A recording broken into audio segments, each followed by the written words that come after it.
Thank you for coming out this evening, and I feel very fortunate that both Nadine Strossen and Dr. Cornel West were able to make it. I know both of them in a kind of an eccentric way. Nadine Strossen formerly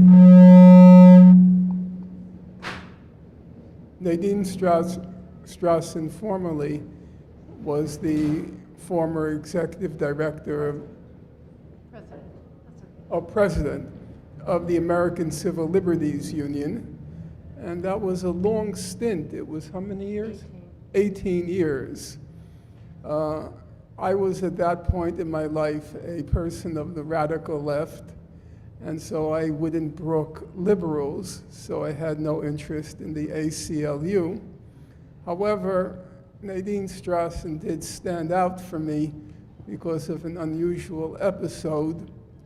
It was reported in the Times that during the period when there was a lot of concern about objectification of women, Nadine Strossen was asked her opinion on the subject, and the New York Times story quoted her as saying, "Well, when I pass construction sites, I like it when the workers whistle at me."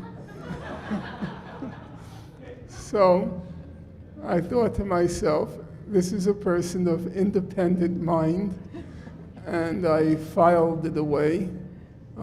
We ran into each other another time, and she handed me her book on hate speech, which I think I've now read 4 times. And in the process of her handing me her manuscript, the book wasn't yet published, I handed her my manuscript for what became the book on cancel culture. And I remember her reply. It was a reply after my heart. She said it was side-splittingly funny, which for me is the highest of compliments. But then she went on to say, I think I had more agreement with the second part on academic freedom than I did on the first part.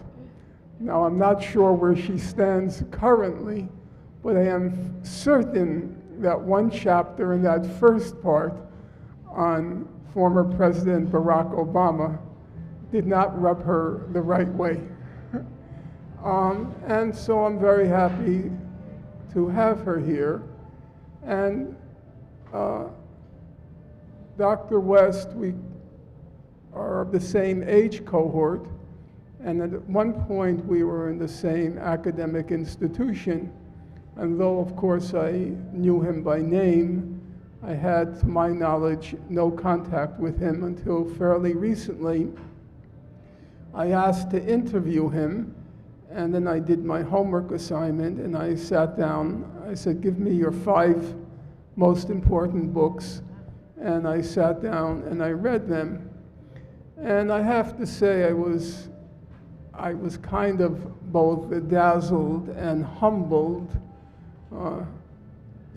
If it's okay, I'll call you Cornel at this point. He not just has a staggering range, but it's the depth of detail. And on the few subjects where I was knowledgeable, the detail was right. I was just very surprised by that. On any topic on which he alights, he doesn't know just as broad generalization or bromides. He gets the detail right. And that, to me, at any rate, was very impressive. He, too, read the cancel culture book.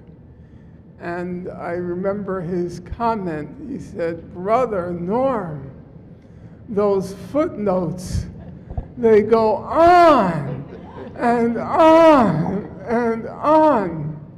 And that told me something about Cornel. He reads the footnotes. He does. He's a serious reader. And I have to say, I really respect that. I would just say in defense of myself, the really long footnotes were quoting W.E.B. Du Bois. And I wanted people to read. Du Bois was a first-class mind, but he had a totally different approach to how you deal with these subjects than what came to be the cancel culture. He freely admitted problems in the African American community, but he spoke very confidently as he admitted it because he thought it can be explained. It didn't require cancellation or evasion. You just patiently explain. And that particular